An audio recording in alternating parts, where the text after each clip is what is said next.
உள்துறை அமைச்சர் அமித்ஷா குறித்த திமுக எம்பி ஆர் ராசாவின் பேச்சிற்கு பாஜக உறுப்பினர் கண்டனம் தெரிவித்ததால் சென்னை மாநகராட்சி உறுப்பினர்கள் கூட்டத்தில் வாக்குவாதம் ஏற்பட்டது.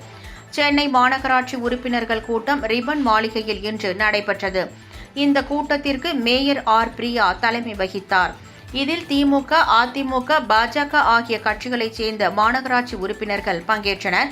இதனிடையே மாமன்ற கேள்வி நேரத்தின் போது மத்திய உள்துறை அமைச்சர் அமித்ஷா குறித்து ஆர் ராசா எம்பி அவமரியாதையாக பேசியதற்கு கண்டனம் தெரிவித்து பாஜக உறுப்பினர் உமா ஆனந்த் பேசினார். இதற்கு எதிர்ப்பு தெரிவித்து திமுக உறுப்பினர்கள் வாக்குவாதத்தில் ஈடுபட்டனர். இதைத் தொடர்ந்து மாநகராட்சி உறுப்பினர்கள் கூட்டத்தில் கேள்வி விவாதத்தின் போது இதுபோன்ற விவகாரங்களை எழுப்பக்கூடாது என்று மாநகராட்சி துணை மேயர் அறிவுறுத்தினார். ஆனால் இதையும் மீறி திமுக, பாஜக உறுப்பினர் கடும் வாக்குவாதத்தில் ஈடுபட்டனர். இதனால் சென்னை மாநகராட்சி உறுப்பினர்கள் கூட்டத்தில் சலசலப்பு ஏற்பட்டது.